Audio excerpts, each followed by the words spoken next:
Değerli vətənlərim, hər şey ortaya gəlir. Tarix, ay ağlınızı verməyin bizim tarixə.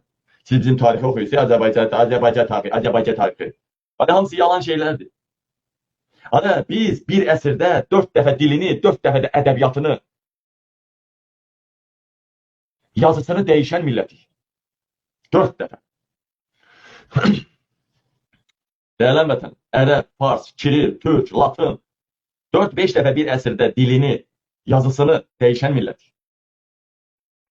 Ay mənim əzizlərim, canlarım, ciyərlərim. Ağlınızı bizə verməyin. Siz Azərbaycanda oxuyursa, orta əsrlər tarixi, qədim dünya tarixi, siyin onun içinə turluyuna ki, hamısı yalandır.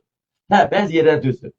Azərbaycana maraqlı olmayan, Amerika, Kolumb belə gəldi, nə bilim, Cənubi Amerika belə kəşf edildi, nə bilim, Hindistan belə gəldi, bu birisi kök-kötə falan yerdə dəydi. Belə şeylər düz yazırlar. Amma Rusiya, Postsovet məkanı, Azərbaycan, Türkiyə, bu Osmanlı imperiyası, hamısının əksəriyyəti yalandır. Amma o sifarişlə yazılan tarixdir. Dünyanın əsl tarixi, arxivi tarixi sifarişdən yazılmır. Orada hər şey doğru yazılır. İlham Əliyev kimi oğraş, İlham Əliyev kimi gözünlə görən, İlham Əliyev kimi dəyyus, sürtük, sürtülmüş, sümsük tarixə adı qızıl hərflərlə yazıla bilməzdi. Tarixin inciləri var. Allah var be! Allah var be!